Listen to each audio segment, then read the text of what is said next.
In Regency London, to refuse a wager was almost as scandalous as to lose one. Behind the glitter of satin and string quartets, the city's elite met in velvet-draped rooms where fortunes and reputations could evaporate in a single night, and an inherited estate was just another stake. Beneath the surface elegance, what did it cost to belong? The answer begins with the world concealed behind manners and light, and the risks few dared name. London's best addresses carried the scent of card tables long after the last waltz faded. In the columns of the Times and the Morning Post, gambling was described as the natural extension of a gentleman's evening, a pastime that signaled taste, daring, and the right connections. One editorial from May 1811 praised the society of Hazard and Faro as the true preserve of men of breeding, noting that the city's most eligible bachelors and ambitious politicians were seldom absent from the tables at White's or Brooks's. Letters from Lady Sarah Child Villiers remark on the expectation to join a game after the Duchess's ball, as if declining would cast doubt on one's courage or standing. Within these circles, the act of playing, win or lose, became a social duty. Invitations to a private room or club were less about luck than about belonging. The betting books of White's record wagers not just on cards, but on marriages, political appointments, even the weather, all signed with the same flourish that filled the dance cards of the season. To abstain was to risk suspicion, and to play was to affirm one's place. The pressure was subtle but relentless, reinforced in every column and whispered in every drawing room. In this world, gambling was less a vice than a ritual, binding the elite together in a shared performance of confidence, and beneath the surface, quiet anxiety. A debutante's first invitation to the card table was less a matter of choice than of etiquette. In drawing rooms and club anterooms, the expectation was unspoken but absolute. To decline a wager, however modest, was to risk a social slight. Diaries from the period record young men and women, hearts pounding beneath silk and superfine, accepting their place at the table with a practiced smile, even as nerves flickered beneath the surface.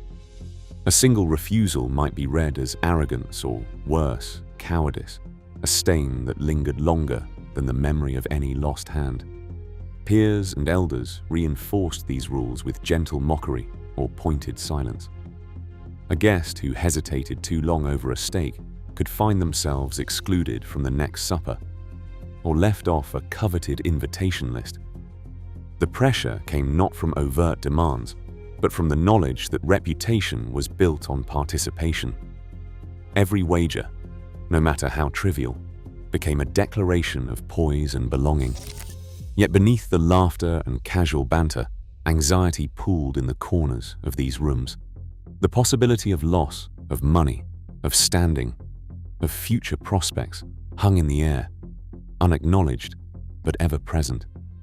In this world, polished surfaces concealed the sharp edge of risk, and the rituals of play offered no refuge from the quiet fear of being left outside the circle. A narrow doorway on St. James's Street separated the world of the initiated from the curious crowds outside. Admission was not a matter of luck or even wealth, but of reputation and endorsement. Letters of credit, penned by bankers or noble patrons, served as silent passports. A name entered in the ledger, often countersigned by a professional banker-dealer, carried more weight than any coin purse. Within, the hush of thick velvet drapes and the glow of crystal chandeliers replaced the city's clamor. Mahogany tables gleamed under candlelight, their surfaces marked by the silent choreography of cards and counters.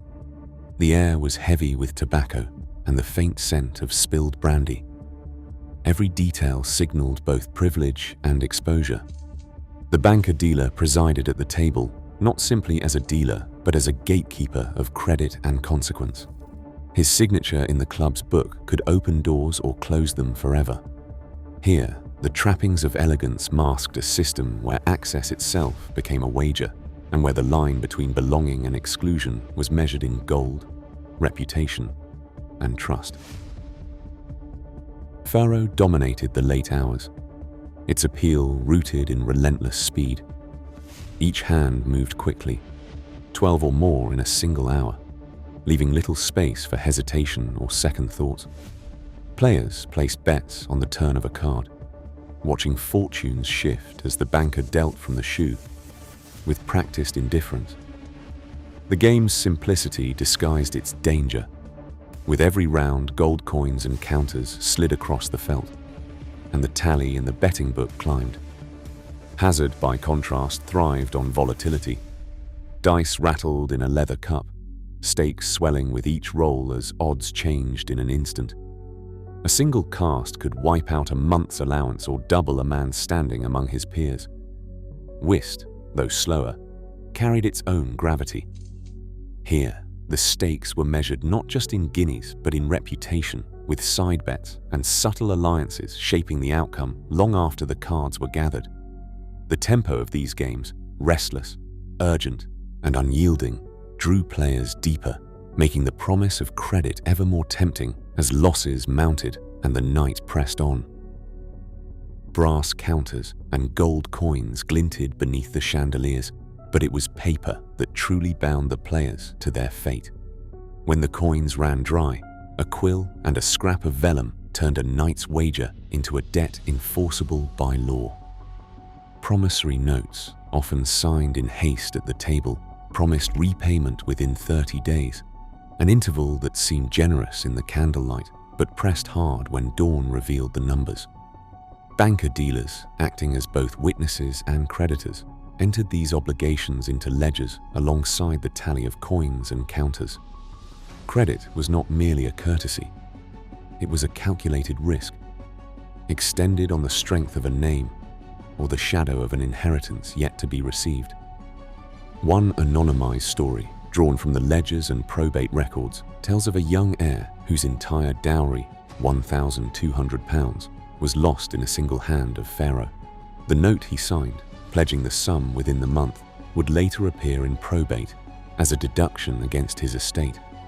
In this world, a wager could outlive the thrill of the game, transforming a moment's bravado into lasting jeopardy for family fortunes.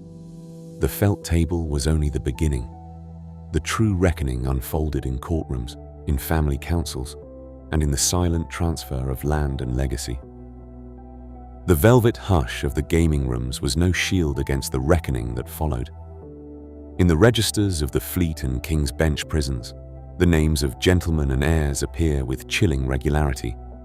47 gambling debt imprisonments recorded in a single year at the height of the craze.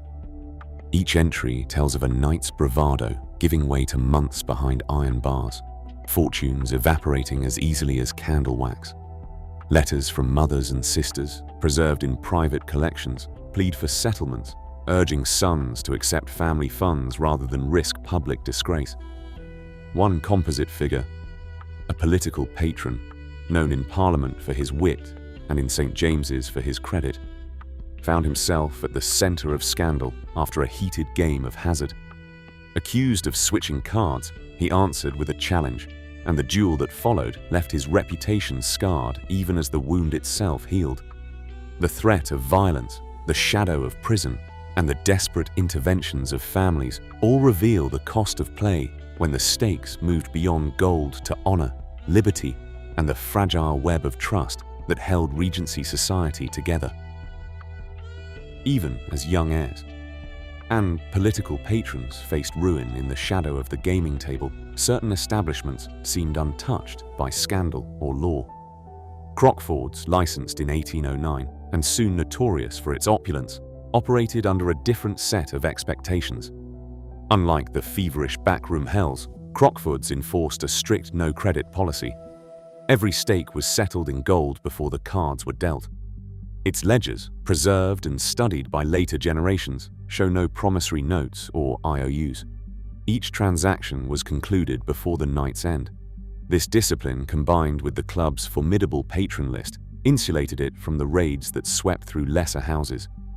Bow Street reports from the same period detail regular police action against unlicensed rooms in Covent Garden and Haymarket, often resulting in the seizure of cash and the arrest of minor clerks or merchants.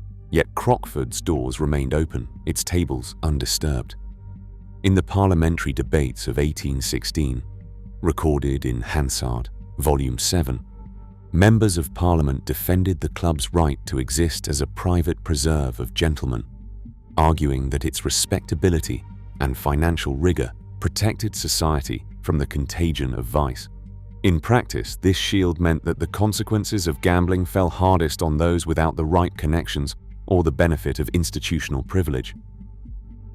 Even now, elegance and excess often share the same room, one always shadowing the other. In Regency London, society's brilliance depended on secrets kept behind velvet doors. The lesson endures.